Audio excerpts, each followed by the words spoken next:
Dr. Harold Shipman was to his patients the perfect GP, kind, caring, trustworthy, and always willing to visit his many patients in the comfort of their homes. He was held in such high esteem that those that made it onto his patient list likened it to winning the lottery. But the truth was that this kindly looking doctor was relentlessly picking them off, deciding when it was their time to die, and at the height of his murderous reign, he was killing at least one patient every week by injecting them with a fatal dose of morphine. Over a period of 20 years, it's estimated he took the lives of at least 250 of his patients, not by mistake or as mercy killing, but in a cold, calculated act of murder. Here we look at the life of Dr. Harold Shipman, one of the most prolific serial killers the UK has ever seen.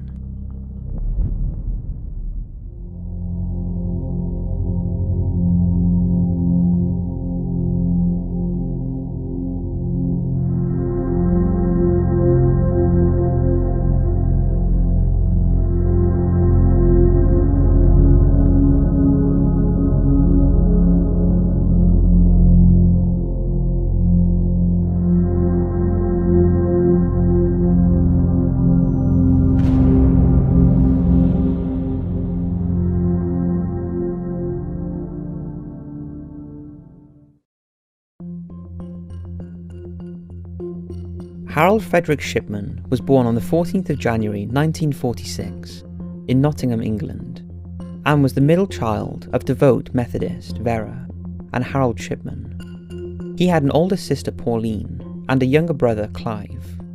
Shipman's father was a HGV driver, and despite the family's fairly humble lifestyle, his mother believed her family, and in particular her children, were far superior to others in the neighbourhood, a belief she instilled into all of them. But it was Harold, her favourite child, who was singled out from his siblings, and who from an early age was dominated by his mother. She controlled every aspect of his life, even dictating what he wore and the friends he had. This sense of superiority meant that Shipman was often isolated from his peers and had few friends, and the expectations his mother had put on him put undue pressure on the young Harold. Despite this, during his first years at school, he excelled. Although he did find it tough when he reached higher education, only attaining mediocre grades. One thing he was able to sustain was his arrogance and air of superiority. And although he was a good footballer and athlete, he still struggled to form any meaningful friendships. Life for young Harold was about to change. His beloved mother was diagnosed with terminal lung cancer, and Harold devoted all of his spare time to caring for her, spending hours holding her hand and talking to her as she lay stricken in bed. It was during this time that he became fascinated with morphine, after witnessing the relief his mother felt after she was injected with the drug. All her pain was relieved, and the dose reignited her energy, briefly giving him back the mother he adored. This had a profound impact on Harold, and is thought to have influenced his murderous actions later in his life. On the 21st of June 1963, when Shipman was just 17 years old, his mother died. Outwardly, he didn't appear to grieve for her, and carried on life as if nothing had happened. But her passing is believed to have been the reason he became determined to go to medical school, and study to become a doctor. And at the age of 19, he was awarded a scholarship to Leeds School of Medicine. During his time in Leeds, he met his future wife, Primrose May Oxtoby. At the age of 17, Primrose fell pregnant, and just over 5 months later, on the 5th of November 1966, she and Harold married. Shipman graduated from med school in 1970 and interned at Pontefract General Infirmary for 4 years. Until 1974, he took a position as a GP at Abraham Ormerod Medical Centre in Todmorden, West Yorkshire. By this time, Primrose had given birth to their second child. For the first time, Shipman's hard work and enthusiasm enabled him to fit in well, and he was respected and liked by his peers. His up-to-date medical practices were viewed as a godsend. But just a year later, Shipman started to suffer blackouts. He lied to his colleagues, saying that he had epilepsy, but in reality, he had become addicted to pethidine, a synthetic form of morphine, and he was regularly prescribing the drug under a series of false names for his own use. The truth finally emerged when the practice receptionist noticed discrepancies on the drug ledger and alerted the senior practitioners. A web of lies was uncovered, and when the partners confronted Shipman, he flew into an uncontrolled rage, behaviour that was totally out of character for the normally composed doctor. It was later discovered he had fraudulently obtained enough morphine to kill 360 people. It was during his time working at Todd Morden that Shipman killed his first known victim. Her name was Eva Lyons. She died on the 17th of March 1975, on the eve of her 71st birthday. Around 30 minutes after, Shipman administered a lethal injection of diamorphine in the presence of her devoted husband Dick, who at the time was blissfully unaware that he had just witnessed his wife's murder. Similar to his own mother, Eve had terminal cancer, and Shipman may have seen it as a mercy killing. Whatever his reasons, it was the start of a murderous reign that wouldn't be stopped for a further 23 years. Shipman was dismissed from the practice and fined £600, but the GMC took no further action against him. Instead, he was sent a strongly worded letter and was free to carry on practicing as a GP. This was a vital mistake, because if action had been taken, any further employer would have been aware of his misdemeanours and many lives may have been saved. After his dismissal, Shipman briefly attended a drug rehabilitation clinic in York, before a short stint serving as a medical officer, as well as some temporary work for the National Coal Board. In 1977, Shipman secured a position as a GP at the Donnybrook Medical Centre in Hyde, near Manchester. By this time, he had 4 children. Again, he was well received by his colleagues, and despite the senior partners being aware of his misconduct in his previous post, they believed him when he said he had addressed his problems and was now clean, and despite his admission of drug misuse, he was still given unsupervised access to controlled substances. But as time went on, cracks began to show in Shipman's personality, and despite the fact that his patients had complete trust in what they saw as a kind and hard-working GP, he had become known for being rude and sarcastic to his juniors, and only turning on the charm with those he wanted to impress. Throughout the 1980s, Shipman continued working as a GP and became a particular favourite with his older patients because of his willingness to do home visits. Little did they know that by the time he left Donnybrook Medical Centre in 1992, after falling out with his partners, he had killed at least 74 elderly patients, possibly more. In 1993, he set up on his own at 21 Market Street, Hyde, Greater Manchester, in a new practice where he employed his wife Primrose as a part-time receptionist. He attracted a large number of patients who followed him from Donnybrook. This was due to his expert bedside manner with the elderly and the unwavering love and trust they had in him as their doctor. However, for his patients, Shipman setting up on his own was a deadly move. He was now away from the prying eyes of colleagues and was free to do exactly what he wanted. It wasn't until early 1998 that local undertakers had become alarmed at the number of people who were dying under the care of Shipman.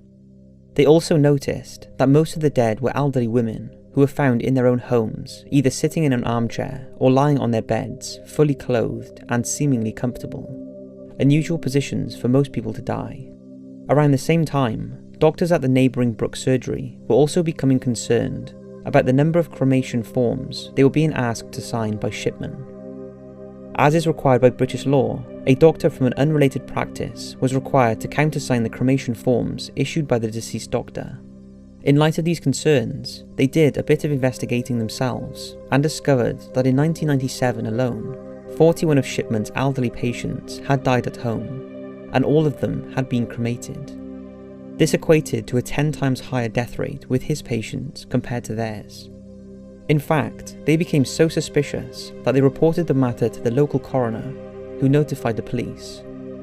But incredibly, the police investigation failed to check even the most basic information. They didn't interview Shipman or the relatives of the deceased, and failed to contact the GMC, who would have revealed Shipman's previous misconduct. Instead, they relied on medical notes of the 19 patients that had recently died, the very notes that Shipman had forged to make the deaths look genuine. This crucial mistake cost the lives of a further 3 patients. On June 24th, 1998, former Mayoress of Hyde, Kathleen Grundy, was found dead at her home. Her family had been alerted when she failed to show up at an age-concerned club that she regularly attended. Despite the fact that Kathleen Grundy was 81, her death was a shock to everyone who knew her, as she was fit and healthy and led an active life in the community. In fact, she was so energetic that many believed she had many more years left to live. It was known that Shipman had visited her just hours earlier, and he was the last person to see her alive. He claimed he had visited the pensioner to take blood for a study he was doing on aging. This was a complete lie, and when Shipman told Kathleen's daughter, Angela Woodruff, that a post-mortem was not necessary, she became a little suspicious. Unlike many of Shipman's victims, Kathleen was buried, not cremated, and it was shortly after the funeral that alarm bells started ringing for her family, when it was revealed that her entire estate, amounting to £380,000, had been left to Dr. Shipman. Angela, who was a solicitor, asked to examine the will, and she immediately noticed glaring discrepancies in the wording, and she believed her mother's signature had been forged.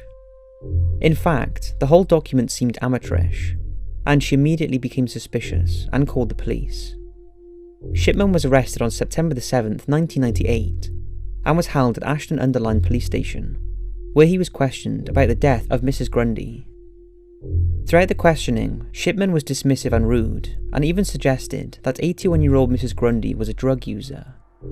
But the full extent of Shipman's crimes was beginning to unfold, and it wasn't long before Greater Manchester Police were involved in the biggest mass murder investigation in the United Kingdom's history. During the course of the inquiry, a further 11 bodies were exhumed, and it quickly became apparent that there was a reoccurring theme with all of his victims. Most of them lived alone and had usually visited Shipman at his surgery shortly before they died. They would then receive an unexpected visit from him in their own homes, usually in the afternoon. But despite the surprise visit, they all trusted him enough to invite him in for a cup of tea. After administering a lethal injection of morphine, usually under the pretense of taking a blood sample, he would then make them look comfortable, either sat in an armchair or placed on their bed. They were always fully clothed, and there was no suggestion that Shipman ever molested any of his victims. Shortly after killing them, he would alter their medical notes to ensure that his account matched the historical records. Another pattern to his murders was that he would often return to his victims' home, knowing he would discover them dead and alert the authorities. And on many occasions, he would send their relatives pre-printed and unsigned sympathy cards. He also liked to return to the same streets in search of new victims, sometimes even the same house. It's thought that Shipman killed twice at number 2 Leafold Hyde, first Alice Gorton, 76, who died there on August 10th, 1979, and then 9 years later, on February 15th, 1988, Jane Jones, who was 83 and was found dead in the same house. In most cases, his murders were not an act of mercy, as many initially thought, as the majority of his victims were not even ill. Finally, the police charged Shipman with 15 individual counts of murder, as well as 1 count of forgery. Shipman's trial began on October 5th, 1999, at Preston Crown Court.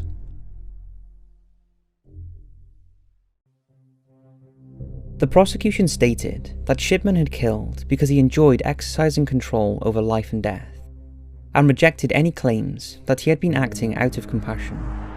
Angela Woodruff was a key witness, and her account of the events leading up to and after her mother's death was crucial. And her statement was corroborated by fingerprint analysis that confirmed her mother's altered will was a crude forgery typed up on a typewriter found in Shipman's home, and that her mother had never handled the document. Computer analysts confirm that patients' medical records had been altered within hours of their deaths. As the trial progressed, it also came to light the lack of compassion Shipman showed to the relatives of the deceased.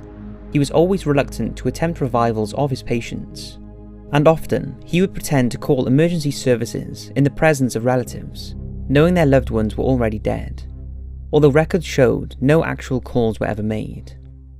Then there was the overwhelming evidence of drug hoarding. Shipman was consistently false prescribing morphine to his patients and overprescribing to others, collecting the drugs himself to use as his poison. Throughout the proceedings, Shipman remained arrogant and haughty.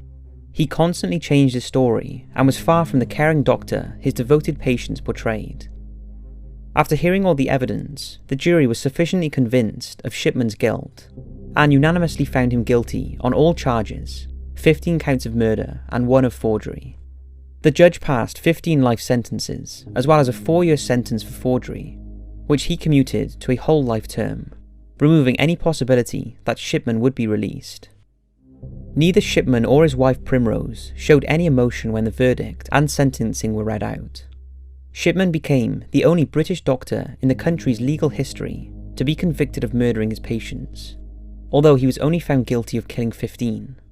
This was because, in light of the publicity surrounding his first trial, any subsequent trials would not be fair, and given his whole life sentence would make no difference to his punishment. These additional deaths would be dealt with separately.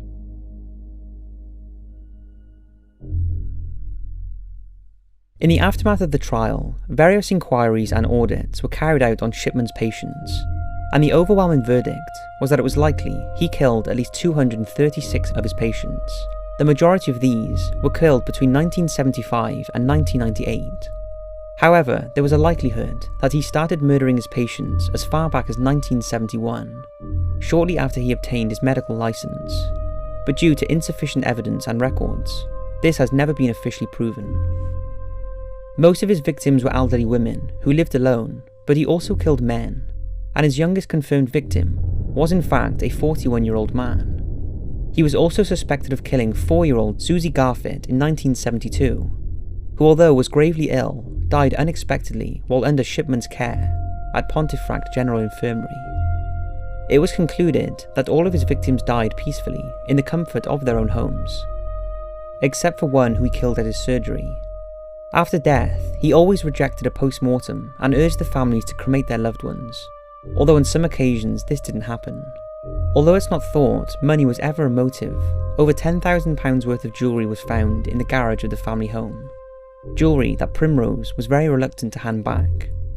Unlike other serial killers, Shipman didn't appear to have a motive for his mass killing, although it's been suggested that he disliked older women and thought the elderly in general were a drain on the health service. Others think he was recreating the death of his beloved mother. Whatever the reason, Shipman would never reveal it, and he and his family, in particular his devoted wife Primrose, always believed he was not guilty, despite the overwhelming evidence proving he was.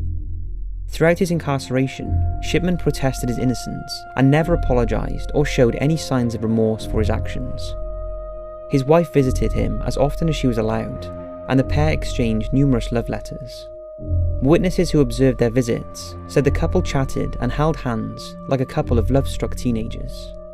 Such was Primrose's devotion to her husband that many questioned whether she knew about his killing. It turns out there is absolutely no evidence to suggest she was aware of anything. In fact, she was so blinded by her love for him that it's thought she had plunged into a psychological denial and was unable to accept his guilt.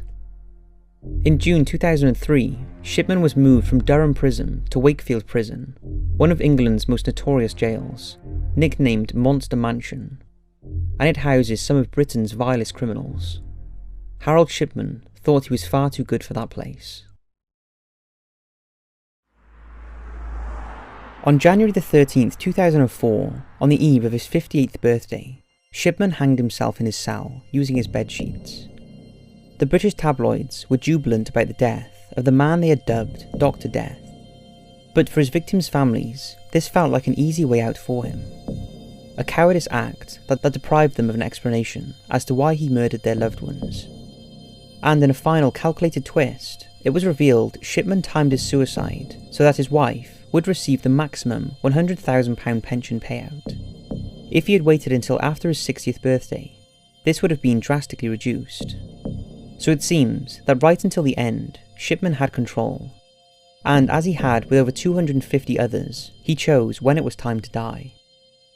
Although this documentary was not the most gruesome, in many ways it was the most chilling. It revealed a silent killer, an unlikely killer, a man who was trusted and loved by those who knew him, and who happily invited him into their homes, blissfully unaware that he intended to murder them. even willingly offering their arm out for their assassin to administer his fatal injection. After all, who can you trust if you can't even trust your doctor?